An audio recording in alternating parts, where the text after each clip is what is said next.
우리가 지난주에 읽은 말씀과 오늘 사도행전 11장 말씀을 다시 읽으면서 여러분 뭔가 조금 이상한 느낌을 받으신 분은 안 계십니까?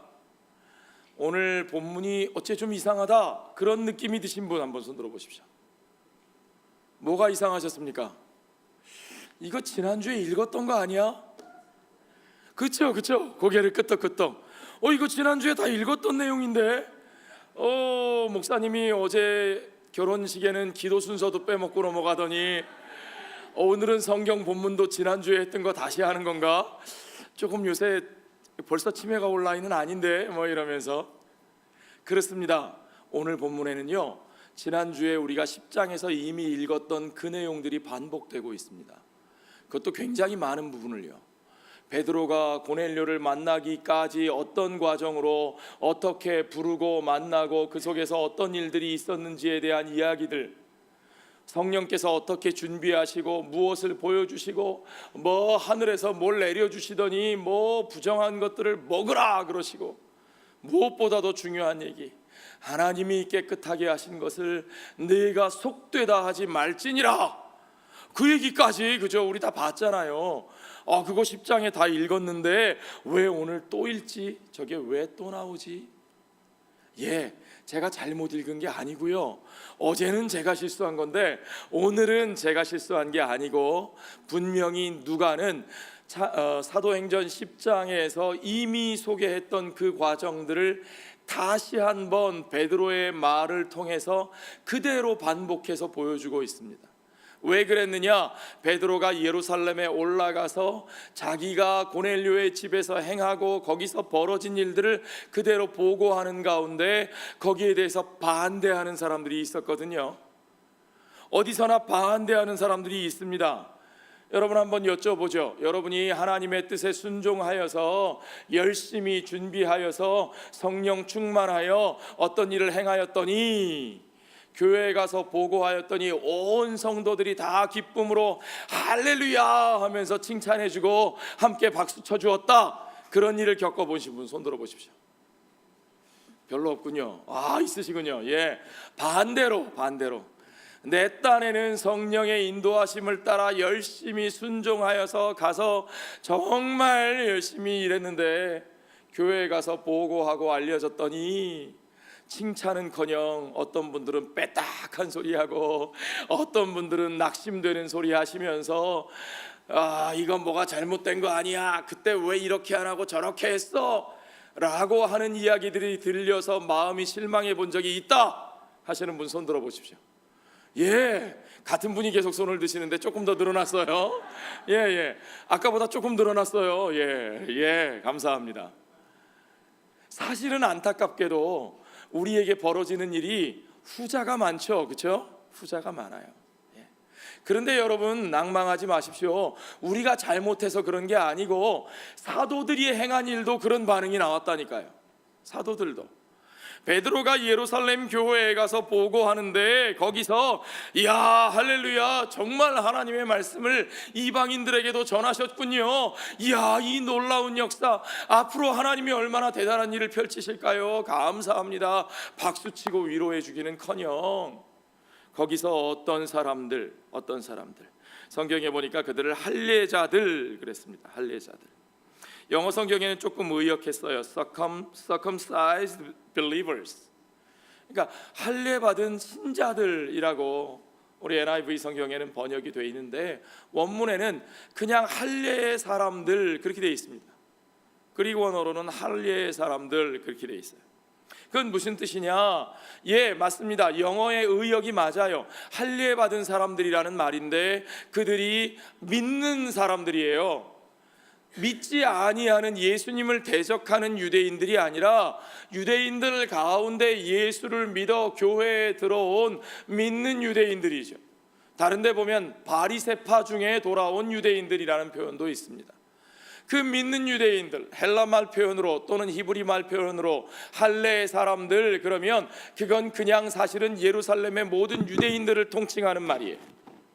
유대인들이 자기 자신들을 일컬어서 할례의 사람들이라고 말하고 비유대인들, 이방인들을 향해서 할례 받지 못한 자들, 이라고 그들을 통칭했던 거죠. 스스로 할례받은 자들이라고 일컫는 그 사람들이 아직도 교회 안에 있었고, 물론 그들도 교회 안에 받아들여졌죠. 당연히 초대교회는 유대인들로 구성이 되어 있습니다. 그런데 중요한 것은 그들이 예수 안에 있음에도 불구하고 자신들이 가진 할례라고 하는 자신들의 율법의 규례, 자신들이 가진 민족적 정체성, 자신들이 가진 어떤 그 울타리, 그것을 벗어나지 못하고 넘어서지 못하고 그것으로 사람을 구분하여 담쌓고 사는 태도가 여전히 남아 있었다는 거죠. 그러한 사람들이 베드로를 향하여 말하기를, 성령이 이방 가운데 행하신 일이 감사하다 하는 것이 아니라 당신이 어찌하여 할례 받지 못한 자들과 함께 그들의 집에 들어가서 먹고 마셨느냐, 어찌하여 그런 식으로 일을 했느냐, 그 일한 방식에 대해서 꼬투리를 잡는 겁니다. 그래서 베드로는 그들에게 전체의 이야기를 말해줍니다. 영어로는 이렇게 표현되어 있습니다. Starting from the beginning, from the beginning. 처음부터 그 모든 되어진 일들을, 우리가 그 되어진 일들을 이미 알죠. 베드로가 가고 싶어서 갔던 게 아니고요, 성령께서 준비시키시고 성령께서 이끄시고 성령께서 만나게 하셨죠. 처음부터 그 모든 되어진 일을 베드로가 그들에게 말하는데, the whole story, 그들에게 전체 이야기를 들려줍니다. 이것이 중요합니다. 어느 한 부분, 나에게 유리한 부분을 빼내서 딱 잘라서 내 입장으로 말하는 것이 아니라 성령께서 역사하신 그 모든 이야기를 처음부터 온전히 들려주는 것이 중요하고, 반대로 우리가 성경을 읽을 때에도 하나님께서 의도하신 그 하나님의 미션에 대한 이야기들을 하나님께서 어떻게 이끌어 가시는지 whole story, 그 전체의 이야기를 온전히 보고 그리스도 안에서 그 메시지를 우리가 바로 듣는 것이 중요한 거죠. 그래야만 우리 지난주에 확인했던 대로 어떤 때는 stop 하고, 그렇죠? 어떤 때는 go 하는데 도대체 stop이 맞는 거야, go가 맞는 거야? 어떤 때는 stop 하실 때가 있고 어떤 때는 go 하실 때가 있는데, 무엇을 위해서? 그리스도 안에서 하나님이 이루실 큰 일을 위하여 하나님은 그의 백성에게 어떤 때는 스탑하시고 어떤 때는 고하신다는 거죠. 그러니까 부분적으로만 성경을 보는 사람들은, 야, 성경은 스탑하라 그랬어. 아니야, 내가 성경에 보니까 고하라 그랬어. 아니요. 그보다 더 큰 목적, 그리스도 안에서 이루시는 하나님의 구속의 역사와 그 목적을 향하여 하나님이 왜 어떤 때는 스탑하셨고 어떤 때는 고하라고 하셨는지, 그 whole story의, 그 전체 이야기의 중심 메시지를 우리가 온전히 보는 것이 중요하고, 베드로는 그 메시지 안에서, 그리스도의 빛 안에서 하나님이 그에게 주시는 말씀의 온전한 의미를 증거하고 있는 거죠.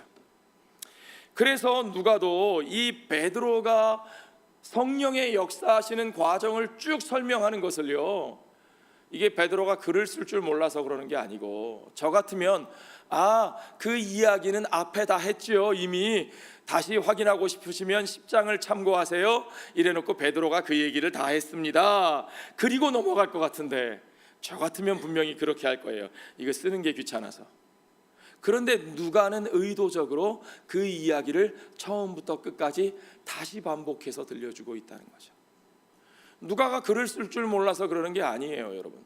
성경의 기록자들 중에서도 누가는요, 사실은 헬라 문학과 특별히 역사에 탁월한 안목을 가지고 있는 아주 고급 문체를 구사하는 사람이 누가였어요.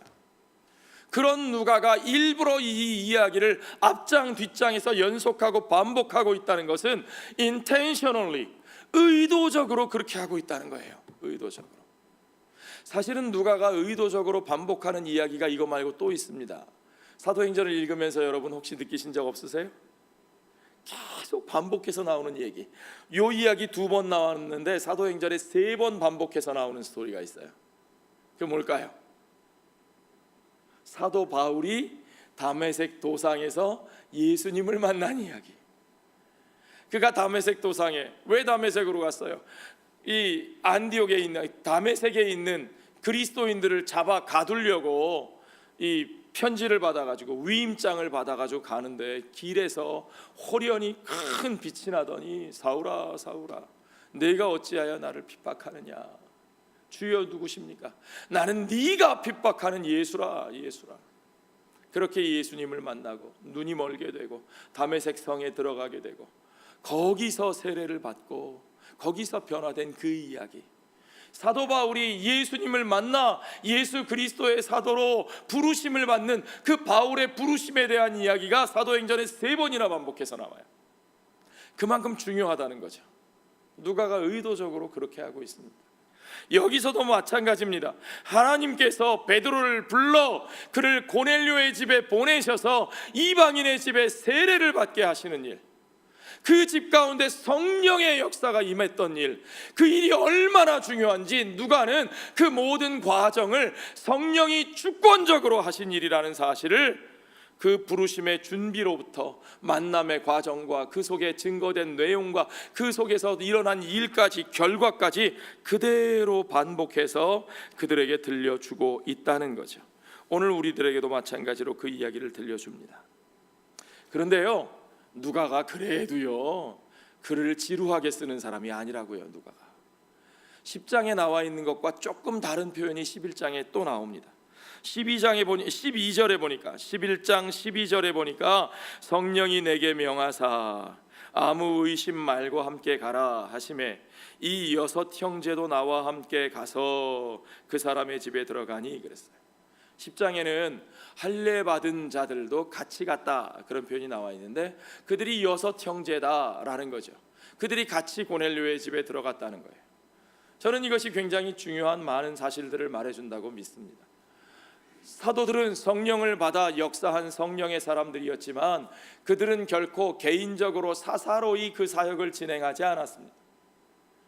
여러분 보십시오. 하나님께서 예루살렘 교회를 박해 때문에 흩어 사람들이 사마리아로 들어가게 하셨고 사마리아에서 복음을 전하는데 그 소식이 예루살렘에 전해지니까 예루살렘의 사도들, 책임 있는 사도들, 리더들이 베드로와 요한이 사마리아에 갔고 그곳에서 이것이 정말 하나님이 하시는 일인가? 아니 사마리아 사람들도 우리가 받아들이는 것이 이것이 하나님의 뜻이 맞는가? 확인하고자 베드로가 기도한 것이 뭐예요? 이들에게 성령을 부어주시옵소서. 그때 하나님께서 성령을 그들에게도 부어주시니까 이 성도들과 베드로와 요한이 확인하기를 하나님께서 사마리아도 받으셨구나. 사마리아도 하나님의 말씀을 받았다. 공적으로 확인하는 거예요. 성령의 역사가 공교회를 통해서 질서 있게 일어납니다. 여러분 오늘도 마찬가지예요. 고넬료의 집에 가서 하나님의 말씀을 전할 때에도 혼자 가지 않았어요.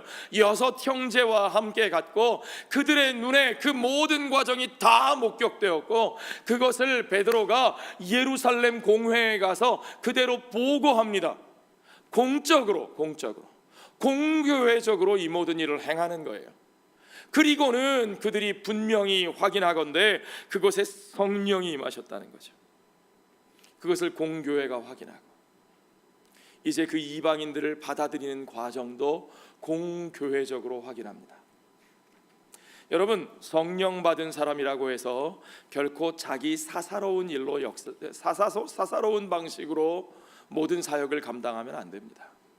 성령은 교회를 통해서 역사하시는 영이십니다. 성령이 교회를 세우신 영이십니다. 성령이 교회를 세우시고 교회를 통해서 교통하게 하시고 교회를 통해서 복음이 전해지게 하셔요. 성령의 사람들은 반드시 교회의 하나됨을 지키고 교회의 질서를 지키고 공적으로 투명하게 함께하는, 그것을 굳이 신학적으로 표현하면 에큐메니컬 커뮤니케이션이라고 말할 수 있습니다. 오이쿠메네. 하나님의 집의 권속들이 함께 소통하며 함께 나누며 함께 사역하는 역사.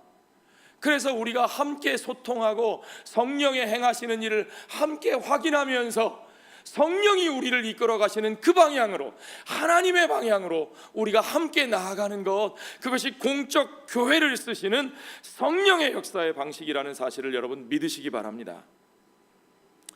14절에 보니까 그가 너와 내 온 집이 구원받을 말씀을 내게 이르리라 함을 보았다 이렇게 돼 있어요.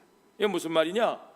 베드로가 가기도 전에 성령께서 고넬료에게 뭐라고 말씀을 하셨느냐? 이게 10장에는 안 나오는 얘기인데, 너와 내 온 집이 구원받을 말씀을 베드로가 말해줄 거야 라고 누가요? 성령께서 이미 말씀해 주셨다는 거예요. 그러니까 고넬료에게 마음을 다 열어놓으신 것이 성령 하나님이셔요. 그러니까 베드로가 한 게 아니라 성령이 베드로를 쓰신 거지, 이미 모든 준비를 다 시켜놓으셨다는 겁니다. 그리고 15절에 보세요. 내가 말을 시작할 때에 성령이 그들에게 임하시기를 처음 우리에게 하신 것과 같이 하는지라. 자 보세요. 중요한 건 이거예요.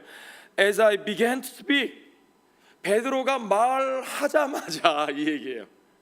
그러니까 여러분 오해하지 마세요.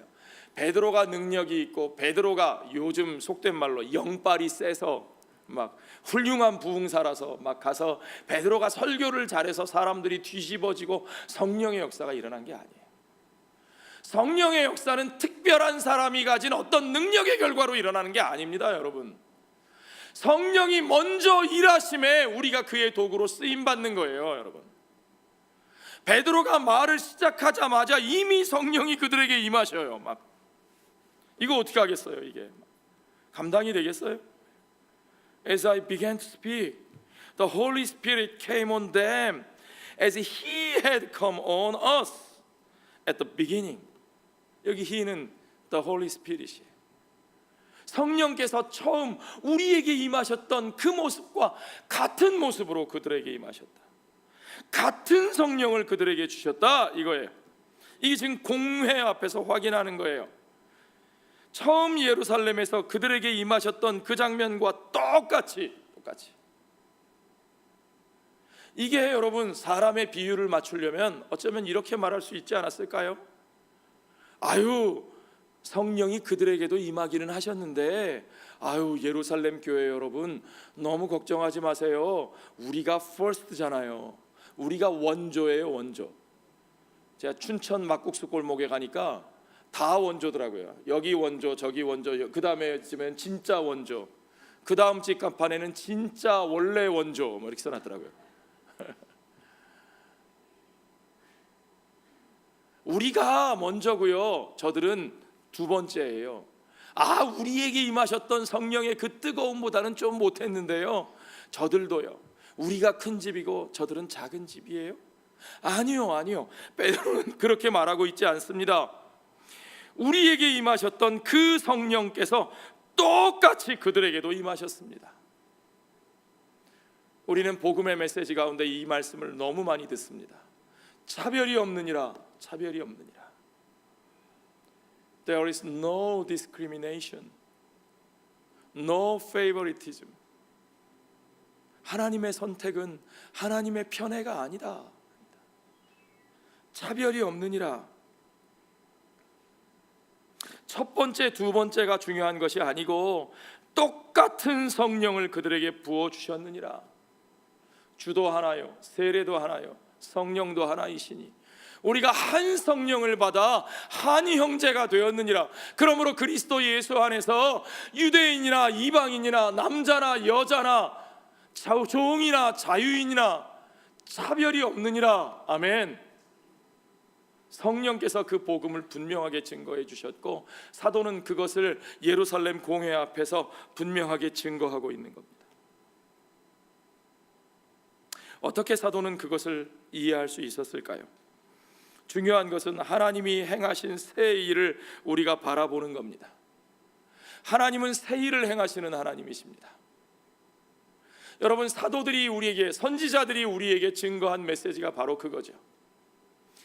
신약과 구약을 우리가 이해하는 데 있어서 가장 중요한 키가 이겁니다. 아니, 구약의 하나님과 신약의 하나님이 달라도 너무 다르잖아. 도대체 이게 어떻게 연결되는 거야? 아니요. 구약 성경이 예언하고 있는 것이 신약입니다. 뭐라고 예언하고 있습니까? 하나님이 새 일을 행하실 것이다. The new thing. 하나님이 새 일을 행하실 것이다. 이사야서 43장 19절 말씀처럼 같이 한번 읽어볼까요, 여러분? 보라, 내가 새 일을 행하리니 이제 나타낼 것이라. 너희가 그것을 알지 못하겠느냐? 반드시 내가 광야의 길을 사막의 강을 내리니. 아니, 지금 여기 와서 보니까 광야예요. 광야. 길이 없어요. 우리가 여기를 뚫고 나갈 길이 없어요. There is no way to go. 끝났어요. 막혔어요. 실패했어요. 이제 그 길이 없습니다.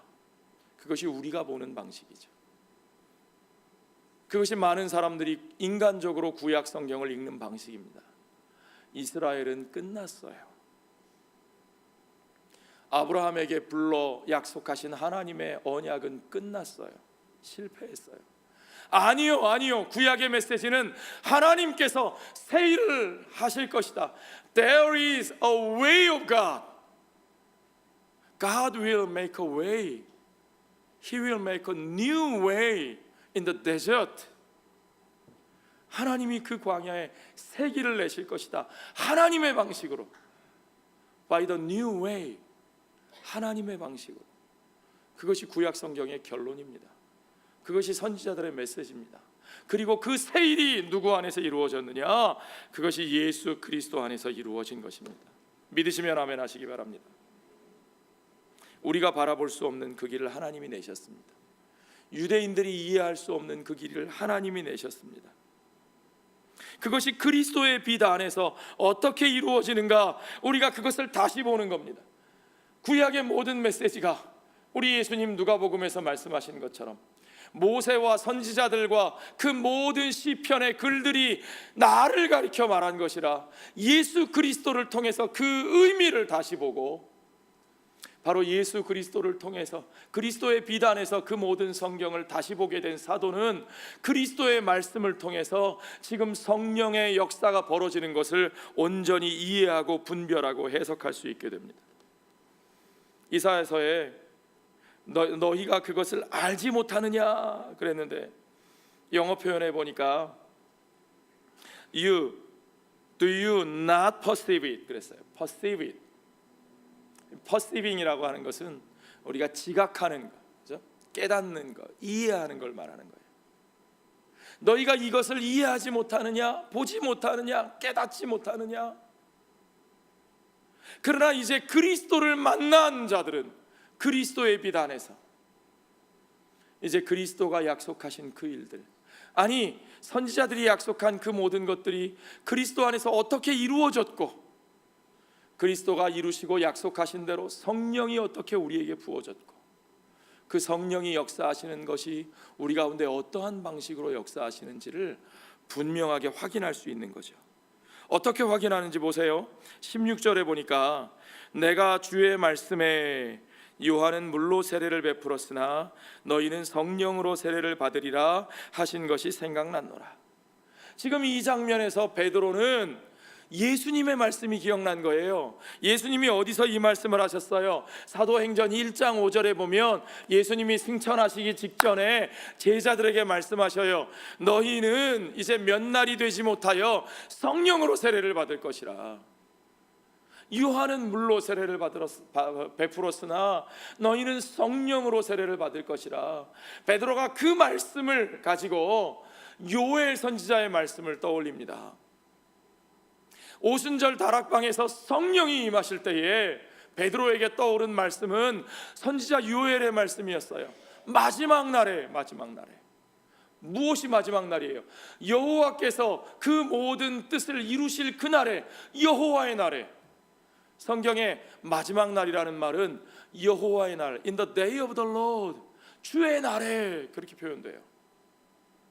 그 주의 날에 이제 주께서 주의 영을, 나의 영을 내가 모든 이들에게 부어주리니, 남종과 여종과 아이들과 젊은이들과 노인들과 그리고 먼 데서 오는 이방인들에게까지 그 모든 이들에게 나의 영을 부어줄 주니 그들이 꿈을 꾸고 환상을 보고 예언을 할 것이라.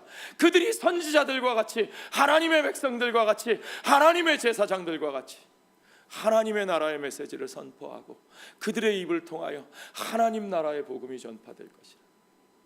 그들이 오순절 성령 강림의 순간에 그것을 체험합니다. 그리고 베드로는 그 선지자 요엘의 말, 요엘서 2장의 말씀을 가지고 지금 이것이 성령의 약속하신 성령이 우리에게 임한 것이라고 그들 앞에 증거했습니다. 그런데 그 요엘의 말씀이 분명히 우리에게 들려주죠. 그 마지막 날에, 이것이 진짜 마지막 날이라면, 그 주의 날이 이미 우리 가운데 예수로 말미암아 이루어진 것이라면, 마지막 날에 이루어질 것이라 하신 바로 그 일, 유대인들뿐만 아니라 이방인들 가운데서도 성령을 부어주실 것이라 하신 그 일이 일어나는 것을 분명하게 확인하고 있는 거죠. 그리고 베드로는 그것을 보았습니다. 자신의 눈으로 이방인들의 집에서 그 성령이 부어지는 역사를 보았습니다. 그러니까 베드로는 확신을 가질 수밖에 없어요. 선지자가 말씀하신 그것이 예수님을 통해서 이루어졌고, 예수님이 말씀하신 그대로 지금 눈앞에 펼쳐지는 이 역사를 보면서 그는 이것이 그리스도의 역사고 성령의 역사고 하나님의 역사라는 사실, 그것이 바로 하나님이 우리들에게 바라시는 뜻이라는 사실을 분명하게 선포할 수밖에 없는 거죠. 이것이 바로 이사야 선지자가 말한 바로 the new thing, 하나님의 새 일입니다. 바로 그 새 일이죠. 그리고 이제 우리에게 남겨진 숙제는 우리가 그 일에 저항하지 말아야 한다는 것입니다. 우리가 절대로 하나님이 행하시는 그 일의 방향에 리지스트하지 말아야 된다는 거예요. 오늘 본문의 17절을 보십시오. 그런즉 하나님이 우리가 주 예수 그리스도를 믿을 때에 주신 것과 같은 선물을, 조금 떨어지는 선물이 아니고 같은 선물을, 백인이 받은 성령이나 흑인이 받은 성령이나 아시아 사람들이 받은 성령이나 남미 사람들이 받은 성령이나 그 누가 받은 성령이든지 하나님께서 주신 같은 선물을 그들에게 주셨으니 내가 누구이기에 하나님을 능히 맡겠느냐? Who was I to think that I could stand in God's way? 내가 누구이기에 하나님의 길을 막아설 수가 있겠습니까, 여러분? 우리가 누구이기에 하나님이 열어주시는 그 길을 닫으려고 합니까? 우리가 누구이기에 하나님께서 길을 내실 텐데 거기는 광야라 길이 없다라고 말을 할 수 있겠습니까?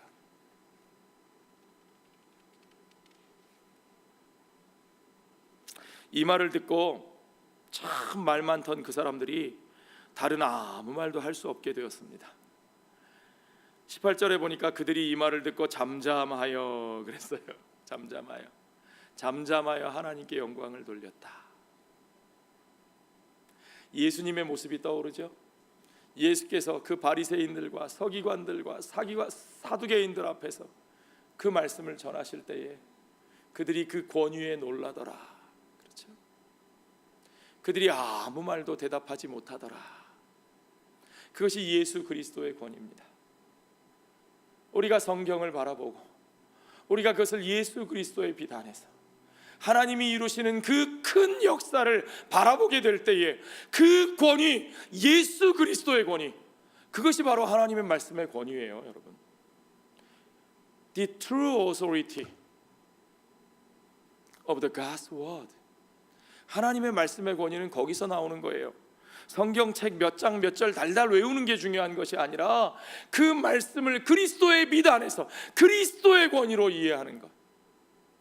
그래서 그리스도 안에서 이루시는 하나님의 그 큰 일을 우리가 받아들여 순종하고 그 길로, 그 방향으로, 그 가치로 나아가는 것, 거기에서 하나님의 말씀의 진짜 권위가 우리의 삶 속에 입혀지는 거죠. 아멘. 내 길에 적당히 필요한 대로 이용해 먹는 게 아니에요, 여러분.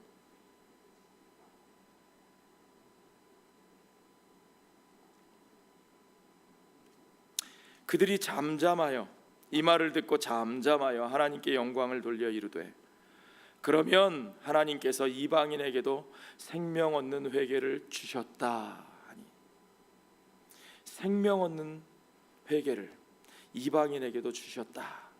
So then, 그렇다면 그것이 사실이라면 인정할 수밖에 없는 거죠. So then, even to Gentiles,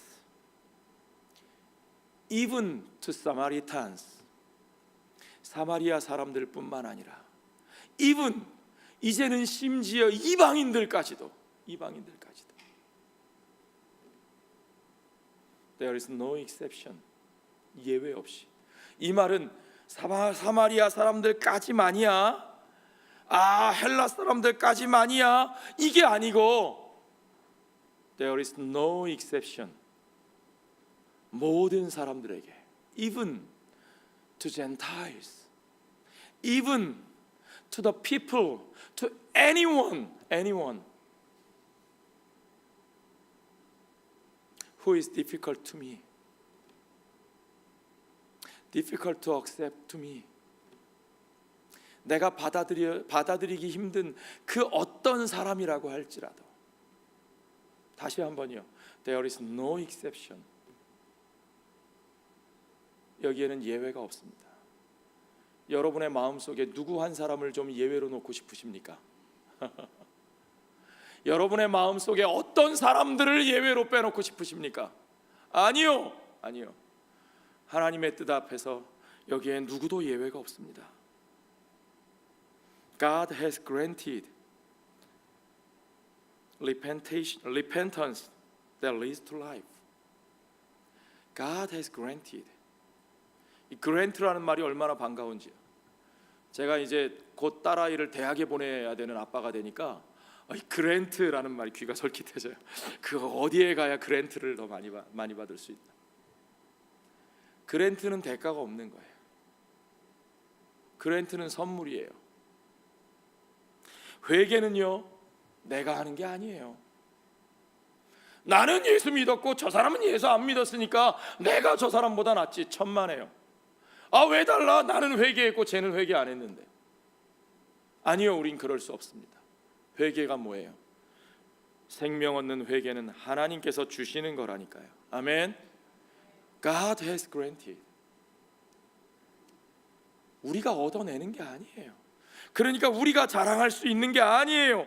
우리의 공로로 내세울 수 있는 게 아니에요, 여러분. 예수 안에서 하나님께서 주권적으로 이루신 은혜의 역사가 생명 얻는 회개예요. 하나님께서 그것으로 그의 백성들에게 은혜를 주셨고, 또한 이제 even to Gentiles, 때가 참에 예수 안에서 하나님은 그 모든 이방인들에게까지 그 은혜를 주시기로 작정하신 하나님이신 것을 믿으시기 바랍니다. 그것이 성경의 역사예요. 그들은 그것을 받아들일 수밖에 없었습니다. 자, 그 다음에 어떻게 됐을까요? 그러면 After this, 우리가 동화책을 읽으면 보통 After this, they lived happily ever after together. 그들이 이제 오래오래 행복하게 잘 살았더라. 그러고 끝났을까요? 그러면 좋겠는데, 그래야 동화책이 아주 재밌는데, 그러나 그렇지 않은 것 같아요. 문제는 여기서 끝나지 않습니다. 왜요? 아까 그 문제를 제기하던 사람들이요, 요걸로 끝났으면 그 사람들 쉬운 사람들이죠. 근데 교회에는요, 그런 쉬운 사람들만 있지 않아요. 한번 문제를 제기했길래 거기에 대한 답을 줬어요. 받아들이는 것 같았어요. 그런데 돌아서고 나면 그 다음에 또 다른 문제를 제기해요. 이게 아주 미칠 노릇이죠, 이게. 하나님께서 유대 이방인들도 받으셨다, 성령이 임하셨어. 그래 알았어, 받았어요. 그 다음에 근데 말이야 또 그럼 말이야, 우리가 그 사람들을 예수 믿은 사람들을 받아들이는 건 알겠는데, 그러면 그 사람들도 그래도 우리하고 함께 하려면 할례는 받아야 되는 거 아니야? 할례 받으라고 해야 되는 거 아니야? 우리가 어떻게 할례도 안 받은 사람들하고 같이 먹고 지내?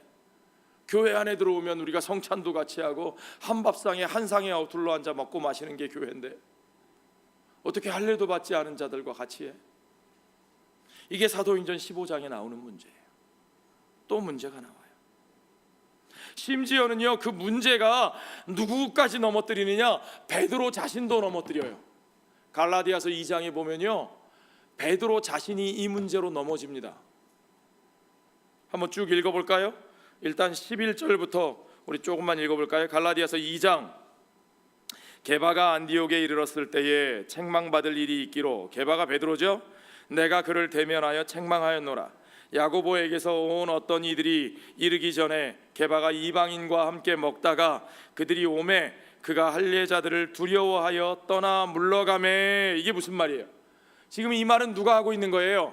바울이 하고 있는 거예요. 바울이 베드로를 책망했대요. 바울이 감히 어떻게 베드로를 책망해요? 바울은 정말 굴러 들어온 돌이고, 그죠? 베드로는 예수님의 수제자인데, 근데 감히 책망하기를. 왜요? 베드로가 이방인과 함께 먹다가 야고보에게서 온 어떤 이들, 이건 예루살렘 사람들이란 얘기예요. 예루살렘 교회의 지도자가 야고보였잖아요. 예루살렘에서 온 정통 유대인 그리스도인들이 오니까 그들을 두려워하여 혹시라도 찍힐까봐, 또 오해를 받을까봐. 그렇죠? 글쎄요, 저는 베드로가 믿음이 없어서 그런 건 아니라고 생각하고, 하도 지긋지긋하게 당했으니까, 그렇죠? 예. 그러니까 또 그런 소리 듣기 싫어서 아예 피해버린 것 같아요. 두려워하여 떠나 물러가매. 문제는 자기 한 사람 그러면 되는 게 아니라 다른 사람들에게 영향을 미쳐요, 그런 행동이. 남은 유대인들도 그와 같이 외식함으로 바나바도 그들의 외식에 유혹되었느니라. 그러므로 나는 그들이 복음의 진리를 따라 바르게 행하지 아니함을 보고 모든 자 앞에서 게바에게 이르되, 공개적으로 신참내기 바울이 베드로에게 이르되, 네가 유대인으로서 이방인을 따르고 유대인답게 살지 아니하면서 사실은 너도 온전히 유대인답게 못 살면서 어찌하여 억지로 이방인을 유대인답게 살게 하려느냐 하였노라. 우리는 본래 유대인이요 이방 죄인이 아니로되. 그 다음이 중요하죠. 그 다음, 여기서 바울이 말하는 믿음으로 구원 얻는 이신칭의의 진리가 여기서 등장합니다. 이 맥락을 잘 보셔야 돼요. 16절 같이 읽죠. 사람이 의롭게 되는 것은 율법의 행위로 말미암음이 아니요 오직 예수 그리스도를 믿음으로 말미암는 줄 알므로 우리도 그리스도 예수를 믿나니, 이는 우리가 율법의 행위로서가 아니고 그리스도를 믿음으로써 의롭다 함을 얻으려 함이라. 율법의 행위로서는 의롭다 함을 얻을 육체가 없느니라. 누구도 스스로 자신의 행위로 의롭다 할 수 있는 자가 없다. 이게 핵심이에요. 그러므로 유대인이나 이방인이나 누구도 자신의 의를 내세울 수가 없다는 거예요. No one will be justified. The work of the law. No one will be justified. 누구도 그것으로는 의롭다 함을 얻을 수 없다. 여기서 바울이 by faith in Jesus Christ라고 표현합니다. 그리스도 예수 안에 있는 믿음. Faith in Jesus. 그리스도 예수에 대한 믿음뿐만 아니라 그리스도 예수 안에 있는 믿음. Faith of Jesus. 그리스도 예수의 믿음. 헬라어 원문은 피스테우스라고 되어 있는데 이걸 다른 말로는 신실함, faithfulness라고도 번역할 수 있습니다. By the faithfulness of Jesus. 예수 그리스도 안에 있는 예수 그리스도의 신실함으로 말미암아. 그 말은 뭐냐 하면 나의 신실함이 아니고 그리스도 예수 안에 있는 믿음, 즉 그리스도의 신실하심과 연합하여 union with Christ. 그러므로 여러분, by faith, 믿음으로 구원 얻는단 말은 우리가 아무런 행위를 하지 않아도 된다, 믿었으니까 행위하지 않아도 돼 라는 식의, 마치 무슨 행동과 무슨 뭐 비행동, 그냥 말만 하면 구원받는 거야 라는 식의 말이 아니고, 누구도 자신의 의를 내세울 수 없고 오직 그리스도와 합하여 그리스도의 신실함으로 말미암아서 구원을 받는다고 하는, 그러므로 그 안에서 누구도 자랑할 것이 있다 없다? 없다. 유대인이나 헬라인이나 남자나 여자나 종이나 자유자나 누구도 우월하거나 우월하지 못하지 않다. 하나님의 은혜 앞에 그들 모두가 평등하다 라는 사실을 분명하게 말하는 겁니다. 그것이 by faith의 의미예요. 이것이 most important implication. 이게 가장 중요한 함의예요. 함의. 그러므로 복음 안에서 우리 모두에게 차별이 없느니라. 이것이 복음의 핵심입니다. 그러므로 누군가를 차별하고 내 자신을 그보다 낫다고 내세우는 자는 결코 이 복음의 은혜 안에 있을 수 없다는 사실을 여러분 아셔야 됩니다. 그런데 왜 이런 일이 계속 반복되는가? 이게 중요한 거죠. 2000년 전 사도들에게서뿐만 아니라 오늘 우리들에게서는 이런 일들이 해결되었는가? 가만히 생각해 보십시오. 심지어는 교회 안에서도 1등 교인, 2등 교인, 3등 교인, 우리 스스로에 대한 우월감과 다른 사람에 대한 차별과 판단을 내려놓지 않은 부분이 아직도 너무나 많지 않습니까? 오늘 우리 그리스도인들이 살아가는, 우리가 참여하고 있는, 우리가 발딛고 사는 이 땅에 벌어지는 일들을 생각해 보십시오. 하나님은 고아와 과부와 나그네들을 돌보라 하셨는데, 너희가 나그네였으니 그 나그네들을 학대하지 말라고 말씀하셨는데, 오늘 우리들은 갈 곳 없어 찾아오는 나그네들을 어떻게 대하고 있습니까? 레퓨지 피플들을 어떻게 대하고 있습니까?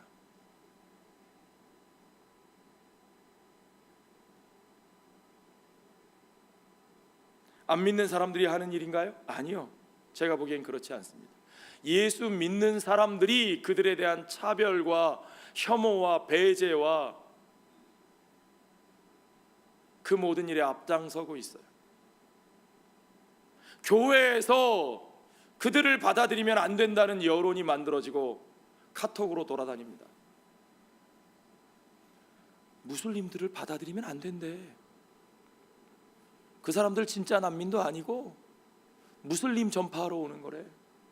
무슬림들은 한 번 들어오면 애를 많이 낳아서 한 집이 뭐 10명 20명씩 애를 낳아가지고 금방 다 무슬림 사회가 돼버린대. 가짜 뉴스입니다. 무슬림들이 그렇게 애를 많이 낳으면 중국보다 아라비아가 더 인구가 많아야 되지 않겠어요?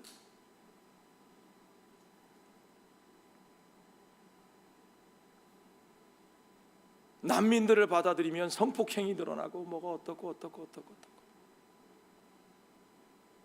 사람들의 두려움을 자극하는 확인되지 않은 가짜 뉴스들이 교회를 중심으로 퍼져갑니다. 미국도 마찬가지고 한국도 마찬가지고. 두려움을 부추기는 거예요. 공포와 혐오를 부추기는 이야기들이 돌아다닙니다. 이렇게 말씀드리면 어떤 분들은 반론을 제시할 거예요. 성경에서는 예수 믿는 사람들을 받아들이라 그랬지, 그 사람들은 무슬림들입니다. 예수 안 믿는 사람들입니다. 자, 여러분 그럼 생각해 봅시다. 예수 믿는 사람들이 아니라서 그들을 못 받아들인다면, 뭐 예수도 안 믿는데 그냥 교회로 받아들이자, 그런 얘기 아니에요. 그러나 교회는 그들 속으로 가라고 보내심을 받은 공동체입니다. 그들이 어떻게 믿음을 가질 수 있겠어요?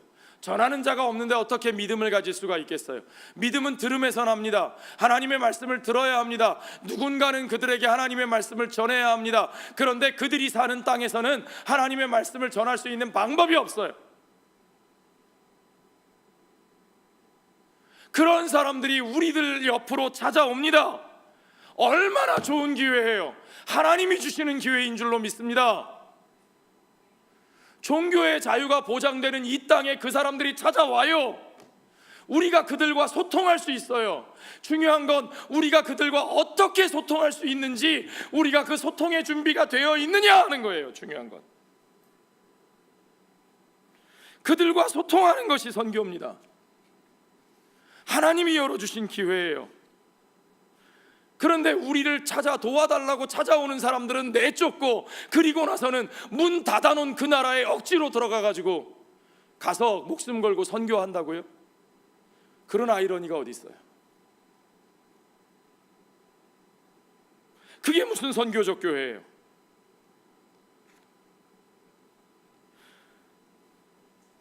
우리가 그들을 환대하는 데 실패하기 때문에 모든 문제가 생기는 겁니다. 무슬림들이 들어오니까 흑인들이 다 무슬림화 돼가고 있다고요? 그게 무슬림 책임인 줄 아세요? 아니에요. 우리 책임이에요. 흑인들이 왜 기독교인이었다가 무슬림으로 바뀌는 줄 아세요? 보수적인 기독교인이라 하는 사람들이 흑인들을 형제로 받아주지 않았고 환대하지 않았고 그들을 학대했기 때문에, 그 상처 때문에 그들이 복음을 믿지 않는 거예요. 우리 책임이에요. 문제는 우리가 환대하고 받아들인 게 문제가 아니라 우리가 환대하고 받아들인 일에 실패했기 때문에 문제가 되는 거예요. 왜 우리가 그 일에 실패했는지 봅시다. 바로 이 믿음의 문제를 얘기하면서 바울은 우리가 잘 아는 그 유명한 갈라디아서 2장 20절 말씀을 들려줍니다. 같이 읽어보죠. 내가 그리스도와 함께 십자가에 못 박혔나니 그런즉 이제는 내가 사는 것이 아니요 오직 내 안에 그리스도께서 사시는 것이라. 이제 내가 육체 가운데 사는 것은 나를 사랑하사 나를 위하여 자기 자신을 버리신 하나님의 아들을 믿는 믿음 안에서 사는 것이라.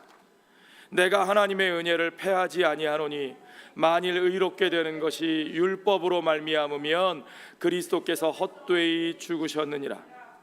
왜 우리는 이렇게 두려운가? 그렇죠? 두렵죠. 야곱이 라반의 집을 떠날 때 두려웠어요. 야곱이 에서를 만나려고 할 때 두려웠어요. 야곱의 아들들이 세겜성의 사람들을 두려움 때문에 죽였어요. 왜 두렵습니까? 내가 죽을까 봐, 내가 상처받을까 봐, 내가 손해 볼까 봐. 그렇죠? 하나님은 그 두려움을 내어놓고 하나님의 길에 우리가 가기를 원하십니다. 그런데 오늘날 교회에서는 그 두려움을 부추겨요. 마치 하나님의 능력이 그들보다 약한 것처럼 죽을까봐, 상처받을까봐, 손해볼까봐 두려워서 꽁꽁 숨고 문을 걸어 잠그는 것이, 그것이 보수적인 기독교인들이 해야 될 일처럼 얘기를 해요.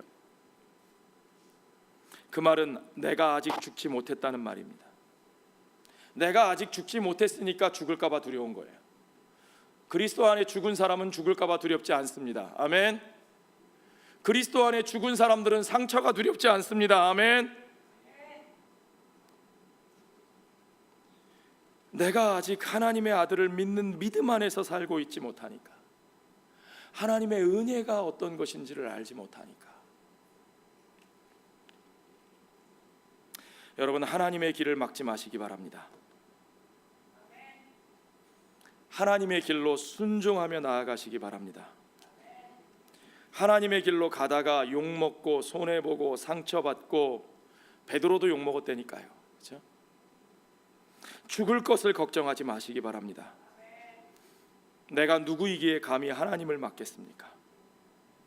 우리는 이미 그리스도와 함께 십자가에 못 박혀 죽은 사람들이요, 이제 내 안에 사는 것은 그분이시기에 우리는 죽음을 두려워하지 않고 그 길로, 그가 열어주신 그 길로, 그 방향을 따라 그 가치를 향하여 온전히 고아와 과부와 나그네를 돌보는 삶으로 함께 나아가는 저와 여러분이 되시기를 주의 이름으로 축원합니다.